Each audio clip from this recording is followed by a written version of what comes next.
Hello mummy. রজনী কিছু বলল না। আশার অবাক হলো, কি আশ্চর্য, আজকে এখনো মায়ের পায়ের স্যান্ডেল ছুটে এলো না। কোনো উল্কার বেগ। দরজা খুললেই মা জুতা ঝাঁটা ছুঁড়ে মারে। আজকে কি হলো? রজনী শীতল কণ্ঠে বলল, খাবার রাখা আছে টেবিলে, ওভেনে গরম করে খেয়ে নিবে।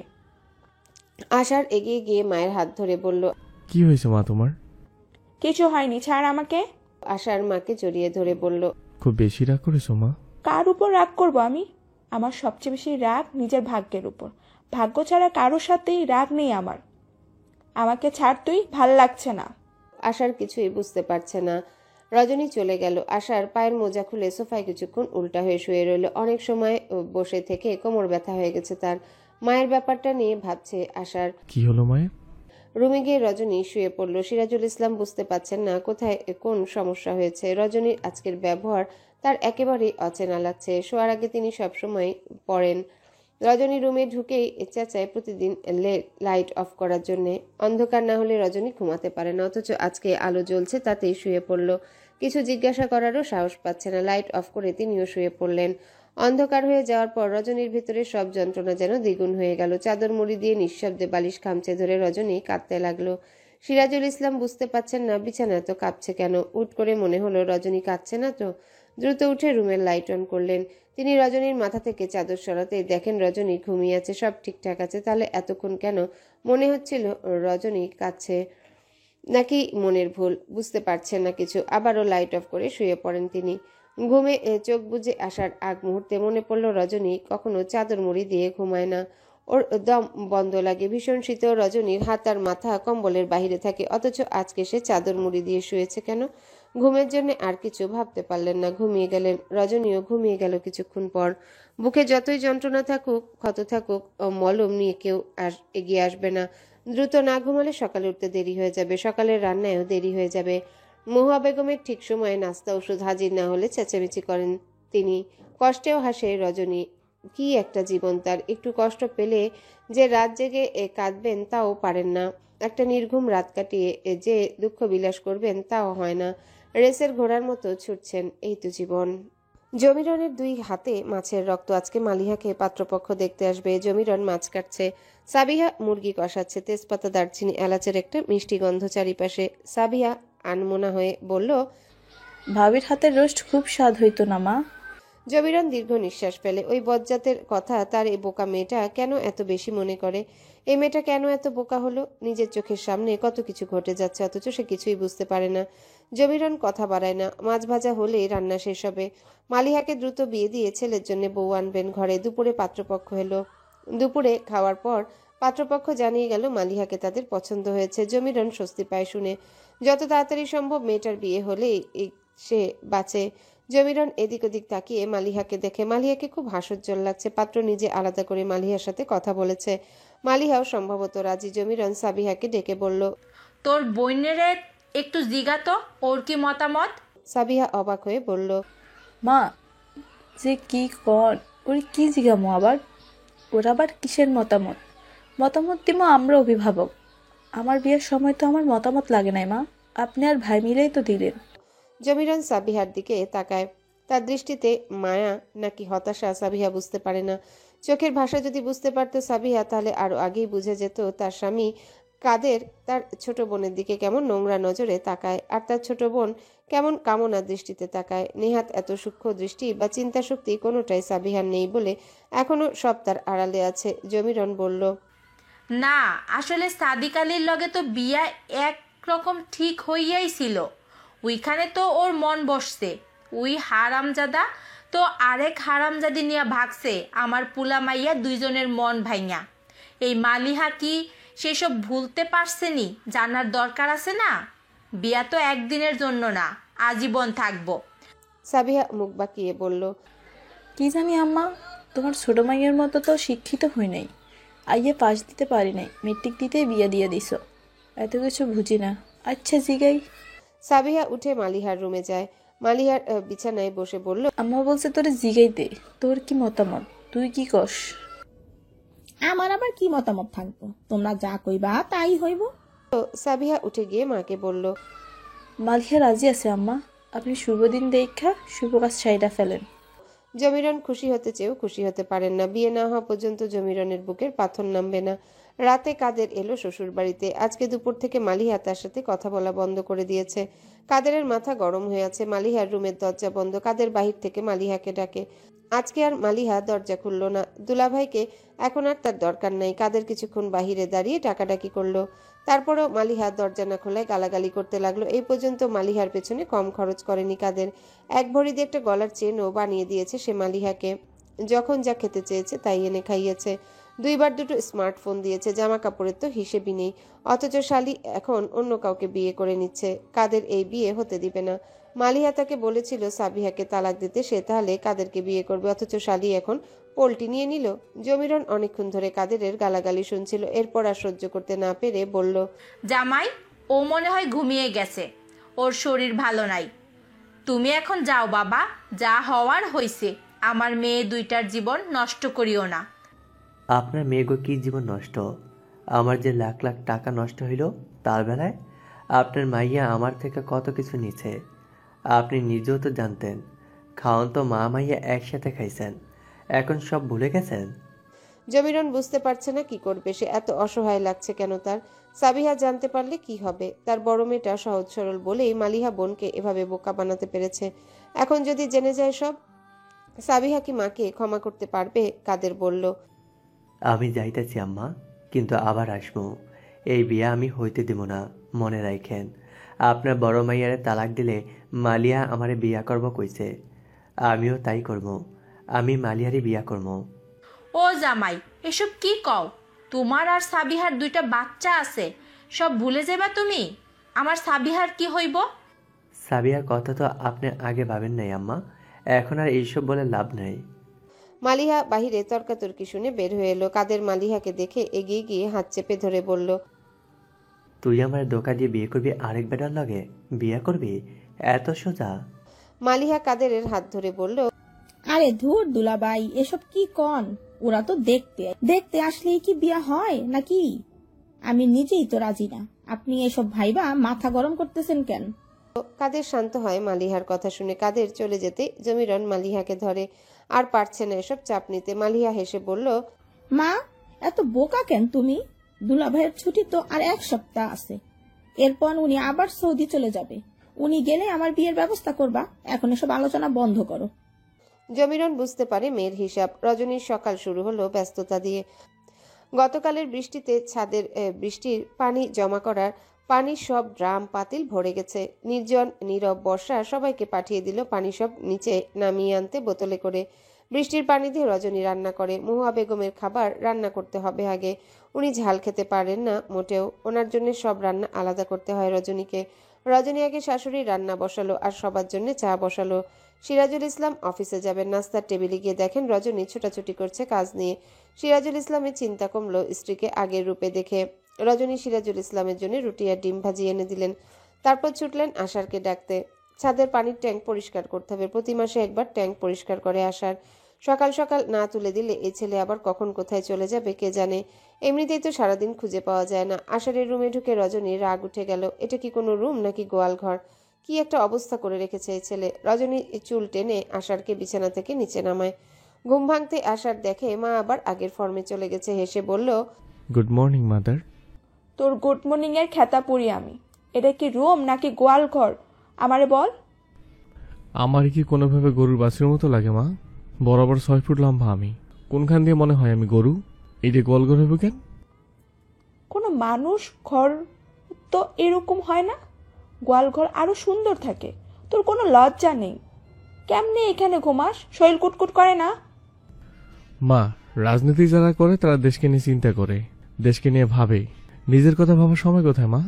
আবার আমার লোকে ডায়লগ মারে। যা ছাদে গিয়ে টাঙ্কি পরিষ্কার কর। আশার বিরস মুখে মায়ের দিকে তাকিয়ে বলল, একজন ভবিষ্যৎ নেতাকে এইভাবে অসম্মান দিয়ে কথা বলা উচিত হচ্ছে না মা। একটু সম্মান দিয়ে কথা বলা যায়। ওরে গোলামের পুত, যাবি এখান থেকে? আশার হেসে ফেলে। মায়ের মুখে এই গালিটা ভীষণ কিউট লাগে আশারের। মাকে জড়িয়ে ধরে বলল, গত রাতে কি হয়েছিল তোমার মা? কেন আপসেট ছিলে? রজনী মলিন হেসে বলে, আমার আবার কিসের মন খারাপ? আল্লাহ এমন এক সংসারে এনেছে, এখানে এত দায়িত্ব, আমার যে একটু আয়োজন করে যে মন খারাপ করে কিছুক্ষণ নীরবে বসে থাকবো তাও পারি না। আয় আগে খেয়ে নে। নাস্তার টেবিলে ছেলেমেয়েরা সবাই বসেছে। রজনী তখন বলল, আগামী শুক্রবার আমরা এক জায়গায় বেড়াতে যাব সবাই মিলে। পিঙ্কি বলে উঠল, কোথায় বড় আম্মা? আমার একটা বান্ধবীর বাড়িতে, গ্রামের দিকেই। ও আমাদের সবাইকে ইনভাইট করেছে। আল্লাহ, তাইলে তো আমার সময় বেশি নাই, আর 2 দিন আছে। আজকে তো মঙ্গলবার ভাবি। হ্যাঁ, তো কি হয়েছে? ভাবি যে কি কন, একটা জায়গায় যামু, একটু ভাবসাব আছে না ভাবি। আমি কিন্তু বিহালে একটু পার্লারে যামু, বড় আপার লগে। বুড়ো একটু কাসমু আর চুল রং করমু। আশার খেতে খেতে বলল, কি রং করবো খালা? আমি তো রং করতে পারি। দেওয়ালে রং করার নীল রং আছে ঘরে, আমি করে দেই। ঝুনি বিরক্ত হয়ে বলল, মজা লয়েন না মামা, আপনি এগুলো কি বুঝবেন? ঠিক মতো মাসে মাসে যে চুলটা কাটেন না, দাড়িও মুছ কাটেন না, তার আবার স্টাইল সম্পর্কে কোনো জ্ঞান আছে নাকি? আশার হেসে ফেলে শুনে। পিয়াসার সকালটা শুরু হলো চায়ের মিষ্টি সুঘ্রাণে। মা চায়ের মধ্যে গোলাপের পাপড়িও ব্যবহার করে। মিষ্টি ঘ্রাণ নাকে আসতে পিয়াসা উঠে বসে। ভালো করে তার বেডরুমের দিকে তাকায়। খুব সুন্দর তার রুমটা। পিয়াসার আগের কথা মনে পড়ে। একটা রুম ছিল মা মেয়ে, সেই রুমে একটা খাট আর একটা আলমারি। খাটে পিয়াসার পুরনো একটা টেডি বিয়ার থাকতো। মাকে কত বলেছে একটা পুতুল কিনে দিতে, মা দেয়নি। অথচ এখন পিয়াসার নিজের রুমে কত কিছু। বিছানায় অনেকগুলো টেডি বিয়ার, পুতুল। বাবা তো প্রতিদিনই কিছু না কিছু আনবেই মেয়ের জন্যে। তবুও পিয়াসার মাঝে মাঝে মনে হয় তার মনটা যেন ভীষণ স্বার্থপর। এখনো মাঝে মাঝে পিয়াসার মায়ের কথা ভাবলে পারভিনের ছবি চোখে ভেসে ওঠে, শারমিনের নয়। নিজের ভাবনার উপর পিয়াসার নিজের কন্ট্রোল নেই। যদি নিয়ন্ত্রণ থাকতো তাহলে পিয়াসা আজীবনের জন্য ভুলে যেত তার জীবনে বাবা মা হিসেবে অন্য কেউ ছিল কখনো। যারা তাকে এত ভালোবাসা আদর দিচ্ছে তাদের সাথে মনটা বেইমানি করছে। পিয়াসা মনকে বুঝায়, তবুও মন কথা শুনে না। আজ শুক্রবার, বাসায় মেহমান আসবে। পিয়াসা গুটি সুটি পায়ে রান্নাঘরে উকি দেয়। মা কেমন ব্যস্ত হাতে রান্না করছে। কপালে ঘাম। পিয়াসা এগিয়ে যায়, নিজের ফ্রকটা দিয়ে মায়ের কপালের ঘাম মুছে দেয়। সামান্য একটা কাজ, অথচ এটুকুতে শারমিনের চোখ ভিজে ওঠে। বুকে কেমন বিজয়ীর আনন্দ অনুভব হয়। এটাই বুঝি সন্তানের মায়া। কই এত বছর তো কেউ এই ছোট্ট কাজটা এত মায়া নিয়ে করেনি। কেউ তো এমন উকিঝুঁকি মেরে তাকে দেখেনি। এই কপালে এত সুখ লেখা আছে, কখনো কি ভেবেছিল শারমিন? শারমিন নিজেকে সামলে নিয়ে বলল, টেবিলে সেমাই রান্না করে রেখেছি আর ফ্লাস্কে চা আছে, খেয়ে নে। বাবাকে গিয়ে বল তাড়াতাড়ি তৈরি হতে, এখনো মাছ আনা হয়নি, কখন যাবে বাজারে কে জানে। পিয়াসা বাবার ঘরে যায়। বাবা বারান্দায় বসে চা খাচ্ছেন, হাতে একটা পেপার। মেয়েকে দেখে মিষ্টি হেসে বললেন, গুড মর্নিং মা। পিয়াসা বাবার গলা জড়িয়ে ধরে বলল, গুড মর্নিং বাবা। বাবা বলেছে তাড়াতাড়ি বাজারে যেতে, মাছ আনতে। আনোয়ার চৌধুরী ভুলেই গেছেন মাছের কথা। তাড়াতাড়ি উঠে বললেন, ইস, ভুলেই গেছি একবারে, যাচ্ছি। পিয়াসা কি ভেবে বলল, বাবা আমিও যাব। আনোয়ার চৌধুরী হেসে বললেন, যাবে? মাছ বাজার কিন্তু খুব একটা ভালো জায়গা না মা, চারিদিক থেকে মাছের গন্ধ পাবে। যদি সহ্য করতে পারো তবে চলো। পিয়াসা আতঙ্কিত হয়ে বলল, গন্ধে যদি বমি পেয়ে যায় বাবা তখন? আনোয়ার চৌধুরী হেসে ওঠেন মেয়ের কথায়। মেয়েকে বুকে টেনে বললেন, বমি পেলে বাবার হাত আছে না, কিসের চিন্তা মা, বাবা আছি তো। পিয়াসার কান্না পায়। এত আদর করে বাবারা কথা বলেন, তার আগের বাবা কখনো তো বলেনি। সবসময় তো তাচ্ছিল্য আর অবহেলা শুনে এসেছে। পিয়াসা তৈরি হয়ে নেয়। শারমিন মেয়েকে যেতে দেখে বাদ সেধে বলল, মেয়েটা এখনো নাস্তা খায়নি, মেয়েকে নিয়ে চললে কোথায়? আনোয়ার চৌধুরী বলল, ওর বাবার সাথে যাচ্ছে ও, তোমার এত মাতব্বরি করতে হবে না, যাও তো। পিয়াসা খিলখিল করে হাসে। মেয়ের খিলখিল হাসি বাবা মা দুজনার কানে যেন সুধা বর্ষণ করে। মেয়ের সাথে যেন তাদের দুনিয়া হাসছে। মাছ বাজারে ঢুকে পিয়াসা অবাক হলো। এই প্রথম সে মাছ বাজারে এসেছে। সবসময় তো দেখেছে বাড়িতেই মাছালা আসে, সেখান থেকেই মাছ নেয় দাদি। পিয়াসার মনে আছে একবার দাদিকে বলেছিল, দাদি একটা ইলিশ মাছ কিনো। দাদি খুবই বিশ্রী একটা শব্দ বলেছে এই মাছকে জড়িয়ে। পিয়াসা লজ্জায় মুখ লুকিয়ে ফেলেছে। আনোয়ার চৌধুরী এসেছেন চিংড়ি মাছ কিনতে। 4 কেজি গলদা চিংড়ি কিনলেন। পিয়াসা দেখলো একটা বড় ডালা ভর্তি বড় বড় ইলিশ মাছ। পিয়াসা সেদিকে তাকিয়ে বলল, বাবা ইলিশ মাছ নিবে না? মেয়ের দৃষ্টি অনুসরণ করে তাকে আনোয়ার চৌধুরী দেখেন প্রায় 1 থেকে 1.5 কেজি সাইজের 10-12টা ইলিশ মাছ অতিথিদের জন্য রাতেই নিয়ে গেছেন তিনি, কিন্তু মেয়ের 2 চোখে কেমন আনন্দ ফুটে উঠেছে মাছ দেখে। আনোয়ার হোসেন সবগুলো মাছ কিনে নিলেন মেয়ের খুশির জন্য। চারিদিকে কাদা আর কাদা, পিয়াসার পা কাদায় আটকে গেল। পিয়াসা ভয় পায়। আনোয়ার চৌধুরী মেয়ের অবস্থা দেখে হেসে ফেলেন। তারপর কাদা থেকে মেয়ের জুতা তুলে আনেন। একটা টিউবওয়েল থেকে পানি নিয়ে মেয়ের জুতা পরিষ্কার করে দিলেন। মেয়ের পা ধুয়ে দিলেন নিজ হাতে। পিয়াসা চোখ বন্ধ করে ফেলে, মনে মনে বলে, আল্লাহ আমাকে কখনো বেইমান বানিও না। আমার বাবা মা এরা আমাকে যে ভালোবাসা দিচ্ছে তার 1000 গুণ করে যাতে আমি ফেরত দিতে পারি, আমাকে সেই তৌফিক দিও। একটা হোটেলে ঢুকে মেয়েকে নিয়ে নাস্তা সারলেন আনোয়ার চৌধুরী। তারপর রিক্সা নিয়ে বাড়িতে। এত মাছ দেখে শারমিন বলল, এত মাছ এনেছো কেন? গিয়েছি তো শুধু চিংড়ি কিনতে, কিন্তু আমার মায়ের ইলিশ পছন্দ হলো। মায়ের পছন্দ বলে কথা, ফেলি কি করে বলো? শারমিন হেসে বলল, তা বেশ করেছো। মেয়েকে কিছু খাইয়েছো নাকি? এখনো আমার মেয়ে উপোস করে আছে। তোমার মেয়ে হলেও খাওয়াতাম না যদি। এখন তো আমার মাকে নিয়ে গেছি সাথে করে, না খাইয়ে রাখি কি করে বলো? 12টার দিকে বাসার বাইরে গাড়ির হর্ন শোনা গেল। আনোয়ার চৌধুরী মেয়েকে সাথে নিয়ে অতিথিদের অভ্যর্থনা জানাতে গেলেন। গাড়ি থেকে একে একে অতিথি নামছেন। পিয়াসা অবাক হয়ে দেখছে সবাইকে। রজনী এগিয়ে এসে পিয়াসাকে জড়িয়ে ধরে কপালে চুমু খায়। মেয়েটা কি যে মিষ্টি দেখতে, যেন পরীর রাজ্য থেকে ভুল করে পৃথিবীতে চলে এসেছে। পাখা দিলেই উড়ে যাবে। রজনীর অবাকও লাগে। শারমিন আনোয়ার দুজনেই শ্যামবর্ণ, অথচ তাদের মেয়েটা একেবারে অন্যরকম। অবশ্য এখানে কারো কিছু করার নেই, সব মানুষ তো একরকম হয় না। সব সময় সব বাবা মায়ের সাথেই মিলবে এমন তো নয়। তার ছেলে আশার যে 6 ফিট লম্বা, অথচ তাদের পরিবারে 5 ফিট 7 ইঞ্চির উপর আর কেউ নেই। আষাঢ়ের কথা ভাবতেই রজনীর রাগ হলো। ছেলেকে এতবার বললেন অথচ এলো না সে আজও। কোথাও যায় না এই ছেলে। পিঙ্কি পিয়াসাকে দেখে এগিয়ে এলো। এই মেয়েটা তার বয়সী হবে। খানিকক্ষণের মধ্যে রিঙ্কি পিঙ্কি বর্ষার সাথে পিয়াসার ভাব হয়ে গেল। তবে নীরা, মীরা, মিনি পিয়াসাকে তেমন একটা পছন্দ করলো না। নিজের চাইতে সুন্দর কাউকে দেখলে 3 বোনের মেজাজ তিরিক্ষি হয়ে যায়। সবসময় সবখানে তারাই সৌন্দর্যের জন্য সবার কাছে আকর্ষণীয় হয়। অথচ এই মেয়ের পাশে আজ নিজেদের ভীষণ ম্লান মনে হচ্ছে।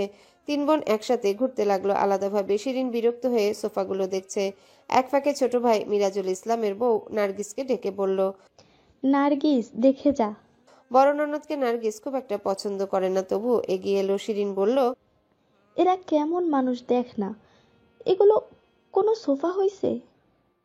কেমন মরা মরা কালার এগুলোর, কোনো ডিজাইন নাই, কিছু নাই, মনে হয় যেন ফ্রিতে পাইছে।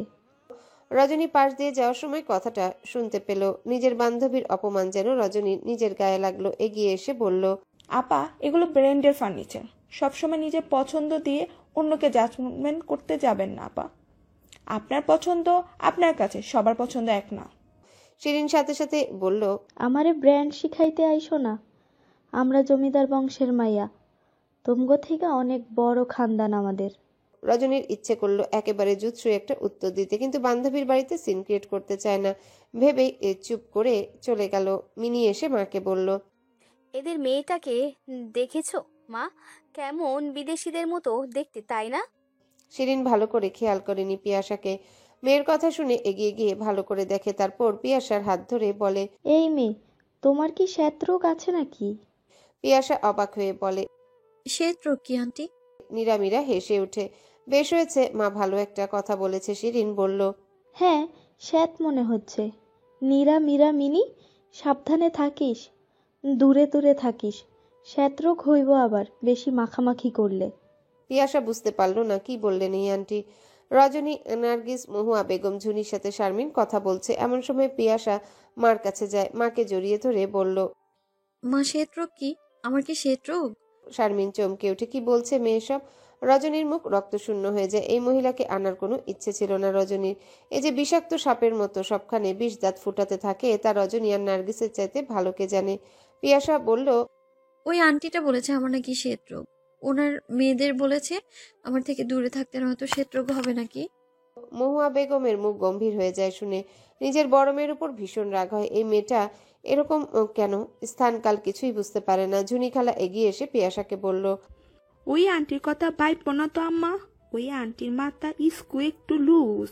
সবসময় কোনোখানে যাওয়ার আগে আমরা সবাই টাইট দিয়ে দিই, আজ তারা হুড়ায় ভুল লাগেছে সবাই টাইট দিতে, এই জন্য উল্টাপাল্টা কথা কয়।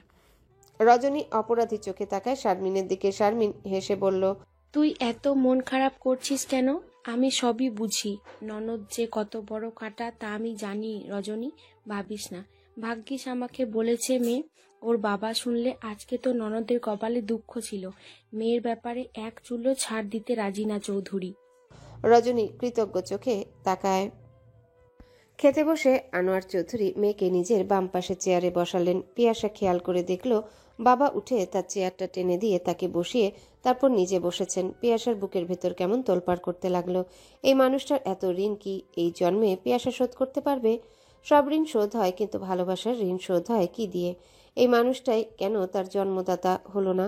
তার দেহে কেন এই মানুষটার রক্ত বইছে না? এই আক্ষেপ কি পিয়াসার এই জন্মে আর ঘুচবে? খাওয়ার ফাঁকে ফাঁকে আনোয়ার চৌধুরী মেয়েকে ইলিশ মাছের কাঁটা বেছে দিচ্ছেন খাওয়ার জন্যে। নিজের প্লেটের মাছ থেকে ডিমটা বের করে পিয়াসার প্লেটে তুলে দিলেন। সিরাজুল ইসলাম পুরোটা লক্ষ্য করলেন। একমাত্র মেয়ে বলে কথা, আদর ভালোবাসার সবকিছু তো বেশি হবেই। মিনি মুখ কালো করে রইল। পিয়াসা তারই বয়সী, তার বাবা তাকে কেমন প্রিন্সেস ট্রিট করছে, অথচ মিনির বাবা কখনো মিনিদের কোনো বোনকে এভাবে আদর করেন না। ফিসফিস করে মেজ বোনকে বলল, আপা দেখ কেমন ন্যাকামি করছে এই সেতি রোগীটা। মীরা ফিসফিস করে বলল, বাদ দে তো, এইসব ন্যাকামি দেখেও গা জ্বালা করে, নিজেকে নিজে নায়িকা ভাবে এই মেয়ে। ঝুনিখালা প্লেট নিয়ে ফ্লোরে বসে পড়ে। রজনী চোখ রাঙিয়ে বলল, তুই নিচে বসলি কেন? আমার নিচে বসে খাইতে আরাম লাগে ভাবি, তাছাড়া আমরা মানুষ বেশি, চেয়ার টেবিলে সবাইরে ধরবো না। রজনীও নিজের প্লেট নিয়ে নিচে নেমে বসে। এই মানুষটা এই বাড়িতে রজনীর বিয়ের সময় এসেছে। এত বছরে সেই বাড়ির সদস্য হয়ে গেছে। বন্ধা বলে স্বামী সংসার করতে পারেনি। এরপর থেকে আর বিয়ের নাম শুনতে চায় না ঝুনি। এখানে সে খুব ভালো আছে। রান্না বাড়া সব বড় ভাবি করে, সে আর ছোট ভাবি সব কেটে ধুয়ে এগিয়ে দেয়। আর মহুয়া বেগমের খাওয়া ঔষধের খেয়াল রাখে ঝুনি। এর বিনিময়ে তাকে মাসে 5,000 টাকা দেয়। প্রতি মাসে একটা করে কাপড় দেয় এরা। সবার মতো ঝুনিকেও ডাকা হয় কোনো বিষয়ে আলোচনা করার সময়। বড় যাকে নিচে বসতে দেখে নার্গিসও গিয়ে বসে। শিরিন মুখ বাঁকিয়ে নিজের বড় মেয়ে নীরাকে বলল, ঢং দেখছিস? একের অন্যের জন্য ভালোবাসা উতলে পড়ছে যেন। নির্জন খাবারের ছবি তুলে আশারকে পাঠালো। আশার আসেনি। এই একটা অদ্ভুত মানুষ, সব সময় সব ফ্যামিলি টুগেদার থেকে দূরে থাকে। কে যে ওর মাথায় রাজনীতির ভূত ঢুকালো, ইদানিং সবসময় রাজনীতি নিয়ে ব্যস্ত থাকে। 15 দিনের বড় ছোট দুই ভাই, দুজন সমবয়সী হওয়ায় ভাই কম বন্ধু বেশি দুজনা। এবছর দুজনে ইন্টারমিডিয়েট পরীক্ষা দেবে। পিয়াসা আস্তে আস্তে খাবার খাচ্ছে। নির্জন সেদিকে তাকিয়ে বলল, এই পিয়াসা আস্তে প্লিজ, ভাত ব্যথা পাচ্ছে তো। পিয়াসা অবাক হয়, এই ছেলেটা কি বলছে। নির্জন হেসে উঠে বলল, তুমি যেভাবে আলতো হাতে একটা দুইটা করে ভাত মুখে দিচ্ছ, দেখে মনে হচ্ছে যেন ভাত ব্যথাই পাবে আর একটু চাপ দিলে। এরকম পাখির মতো খাচ্ছ কেন? নার্গিস এদিক ওদিক তাকায়। তার ছেলেটা ভীষণ মিশুক, সবার সাথে মিশে যায় সহজে। আনোয়ার চৌধুরী হেসে উঠে বললেন, আমার মেয়েটা এমনই বাবা, ওর খাওয়া পাখির চাইতেও কম। এর জন্যই তো দেখে মনে হচ্ছে বাতাস এলেই উড়ে যাবে। বর্ষা বলল, নিজে যে দিন দিন চালের বস্তা সাইজ হচ্ছে সে খেয়াল আছে? নির্জন বড় মার দিকে তাকিয়ে বলল, বড় মা, বর্ষা কিন্তু আমাকে বডি শেমিং করেছে। পিঙ্কি ভাইকে বলল, ভাইয়া একটু আগেই তো তুই ওই পিয়াসাকে বডি সিমিং করলি, তখন? শিরিন বিরক্ত হয় ভাতিজা ভাতিজিদের এসব হাহাহিহি শুনে। মুখ কালো করে বলল, এত বকবক করিস কেন তোরা? বিরক্ত লাগছে। ঝুনি খেতে খেতে বলল, সাসি কি বড় আপার জন্মের পর মোহে মধুর বোতলে নিম পাতার রস দিছেন নাকি? আল্লাহ, দুনিয়ার কত কিসমি মানুষ আছে, মানুষের কথা ও যে নিম পাতার মতো তেতা হইতে পারে, বড় আপার কথা না শুনলে কেউ বিশ্বাস করব না। শিরিন কিছু বলতে যাবে তার আগে দেখে বড় ভাইজান চোখ রাঙিয়ে তাকিয়ে আছে তার দিকে। শিরিন চুপ হয়ে যায়। এখন আর কিছু বলবে না, সময় মতো ঠিকই বলবে। মেহমানরা বিদায় নিল সন্ধ্যাবেলায়। যাওয়ার সময় সিরাজুল ইসলাম পরের শুক্রবার পিয়াসাদের দাওয়াত করে গেলেন। মালিহা 3-4 দিন ধরে কাদেরের সাথে কথা আগের মতো বলছে না। কাদেরের মাথায় আগুন জ্বলছে যেন। রাত 10টার সময় কাদের মালিহাকে কল দিল বের হয়ে জঙ্গলের দিকে যাওয়ার জন্য। মালিহা কল রিসিভ করে বলল, আমার খুব মাথা ব্যথা দুলাভাই, এখন আইতে পারুম না, ঘুম যামো। কাদেরের বিশ্বাস হলো না। এই কয়দিন ধরে প্রতিদিনই মালিহা একটা না একটা অজুহাত দেখায়, তবুও কাদের ঘরে চলে যায়। রাত 2টোর সময় কি মনে করে কাদের মালিহাকে কল করে। কল দিয়ে নাম্বার বিজি পায় কাদের। পরপর কয়েকবার কল দেয়, কাদের নাম্বার বিজি। কাদেরের কিনে দেওয়া মোবাইল দিয়ে অন্য ব্যাটার লগে রসের আলাপ করতেছে। কাদের চলে যাবে আর 2 দিন পর। কাদের সিদ্ধান্ত নেয় যা করার কালকেই করবে। কাদেরকে বোকা ভাবছে মালিহা, এত সহজে ছাড়বে না। শুয়ে সাবিহাকে বলল, মালিয়ার বিয়ার কথা কতদূর আগাইলো এখন? সাবিহা একবার ভাবে স্বামীকে বলবে কিনা। মা তাকে বারবার নিষেধ করেছে কারোর সাথে এই ব্যাপারে যাতে আলাপ না করে, এমনকি কাদেরের সাথেও না। যতই লোক জানাজানি হবে মানুষ কান ভাঙানি দিবে পরে। সাবিহা ভাবলো কাদের তো তার স্বামী, সে তো আর এমন কিছু করবে না। তাই সরল মনে বলল, মা তো ওদের থেকে সময় নিছে, হাতে টাকা পয়সা নাই, ভাইজানের লগেও আলোচনা করবে, মনে হয় 1 মাসের মধ্যে হয়ে যাইব। কাদের আর কিছু বলল না। সকালে ঘুম থেকে উঠে কাদের খোঁজ নিয়ে ছেলেদের বাড়িতে গিয়ে হাজির হয়। ছেলের বাবাকে তার আর মালিহার কিছু ছবি দেখায়। দুপুরের দিকে ছেলের পরিবার জানায় তারা এই বিয়েতে এখন রাজি না, এই বিয়ে হবে না। রজনী দেয়ালে থাকা ঘড়ির দিকে তাকায়। ঘড়িতে এখন রাত 11:44। আশার এখনো ফিরেনি। রজনী রাগ করতে গিয়েও নিজেকে সংবরণ করে। আশার যখন ইন্টারমিডিয়েটে ভর্তি হয় তখনই সে আগ্রহী হয় রাজনীতির ব্যাপারে। রজনী জানে এই দিনটা আশারই ছিল। রক্তে যাদের রাজনীতি তাকে আটকায় কে? আশারের বাবা সিরাজুল ইসলাম ছেলেকে পূর্ণ স্বাধীনতা দিয়েছেন সব ব্যাপারে। যদিও বাবা ছেলের দল আলাদা, তবুও সিরাজুল ইসলাম মনে করেন যার যার ব্যক্তি স্বাধীনতা আছে। তিনি একটা দলকে সমর্থন করেন বলে যে ছেলেকেও তার দলে ভিড়তে হবে তা সম্পূর্ণ অযৌক্তিক। প্রতিটা মানুষেরই ভিন্ন সত্তা, ভালো মন্দের বিচার বিবেচনা বোধ আলাদা। সিরাজুল ইসলামের এসব জ্ঞানী জ্ঞানী কথা শুনলে রজনীর হাসি পায় মাঝে মাঝে। এই মানুষটা সবার ব্যাপারটা বুঝতে পারে, শুধু নিজের স্ত্রীর ব্যক্তি স্বাধীনতাটাকেই বুঝে না। সিরাজুল ইসলামের বাবা রাজনীতি করতেন। মজার ব্যাপার হচ্ছে তখনও তাদের বাবা ছেলের দল বিপরীত ছিল। রজনী সোফায় বসে রইল একটা ম্যাগাজিন হাতে নিয়ে।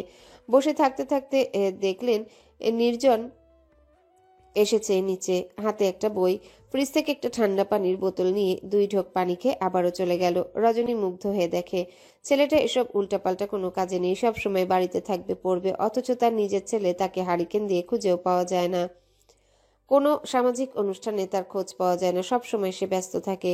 কোনো সামাজিক অনুষ্ঠানে নার্গিস যখন হাসি মুখে তার ছেলেকে সবার সাথে পরিচয় করিয়ে দেয়, রজনী তখন আশাহত দৃষ্টিতে তাকিয়ে থাকে। মাঝে মাঝে ভীষণ অভিমান হয় স্বামীর উপর। কি দরকার ছিল ছোটবেলা থেকে ছেলের সাথে এসব আলোচনা করার? কেন ছেলেটাকে কখনো শাসন করেননি? রাত বিরাতে বাড়ি ফেরার জন্য কেন কখনো প্রশ্ন করেন না? উল্টো বলেন তার ছেলের উপর তার ভরসা আছে। তার ছেলের যদি কখনো মানুষ খুন করেও আসে তাহলেও তিনি বুঝবেন অকারণে তার ছেলে খুন করেনি, নিশ্চয়ই কোনো যৌক্তিক আর জোরালো কারণ আছে। রজনী বলতে বলতে হাঁপিয়ে গেছে। কেউ পাত্তা দেয়নি। আশার বাড়িতে ঢুকে বরাবর 12টা বাজে। রজনী সদর দরজা খুলতে দেয়াল ঘড়িটা ঢং ঢং করে জানান দেয় এখন মধ্যরাত। ক্যালেন্ডারের তারিখ পাল্টে গেছে। আশা চিৎকার করে বলল, হ্যাপি বার্থডে মা। রজনী চমকায়। আজ কত তারিখ? দিন তারিখ মাসের হিসেব রজনী ভুলেই যাচ্ছেন। রান্নাঘরে যার জীবন আটকে আছে তার জন্য দিন তারিখে কি আসে যায়?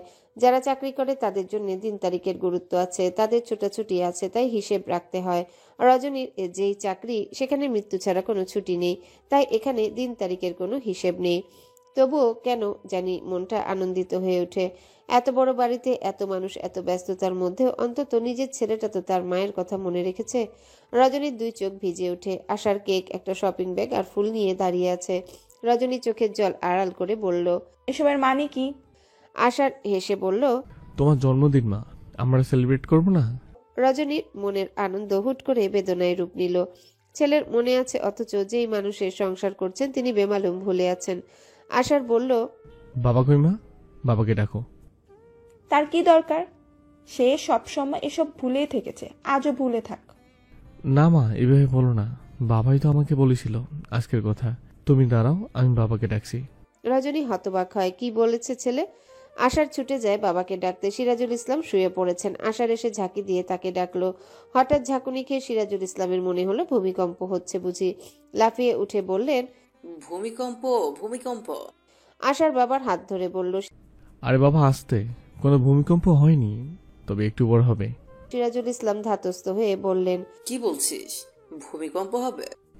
আজকে মায়ের জন্মদিন, তুমি নিশ্চয়ই ভুলে গেছো। সিরাজুল ইসলাম দাঁত দিয়ে জিভ কাটেন। সত্যি ভুলে গেছেন। আশার হেসে বলল, নো চিন্তা, ডু ফুর্তি বাবা। তোমার ছেলে আছে না, আমি মায়ের জন্য কেক ফুল নিয়ে এসেছি। মাকে বলে এসেছি, এসব তুমি আনতে বলেছো। সিরাজুল ইসলাম উঠে দাঁড়িয়ে বললেন, সাবাস বেটা, এই তো যোগ্য পিতার যোগ্য পুত্র। তোর এই ঋণ বাবা একদিন শোধ করে দিব, দেখিস। আশার হেসে বলল, কবে বাবা? বেটা, জীবনের আসল শিক্ষা সফর তো বাকি রয়ে গেছে। বিয়ের পর মানুষের জীবনের আসল শিক্ষা সফর শুরু হয়, আর জীবনের আসল শিক্ষক হলো বউ। যেদিন তুই এই বিপদে পড়বে, সুপারম্যানের মতো গিয়ে আমিও তোকে উদ্ধার করব। থাক বাবা, আগে তুমি নিজে রিয়ানপসি করো, মা রণমতি নিয়ে অপেক্ষা করছে। বাবা ছেলে হাসতে হাসতে নিচে গেল। সিরাজুল ইসলাম ফুলের তোড়া রজনীর হাতে দিয়ে বলল, হ্যালো বন্ধুরা, পরবর্তী পার্ট খুব তাড়াতাড়ি আসবে, তো সবাই অপেক্ষায় থাকো। আর চ্যানেলটি যারা এখনো সাবস্ক্রাইব করোনি তারা পরবর্তী পার্ট দেখার জন্য চ্যানেলটি সাবস্ক্রাইব করে রেখো। ধন্যবাদ সবাইকে, আমাদের সাথেই থেকো।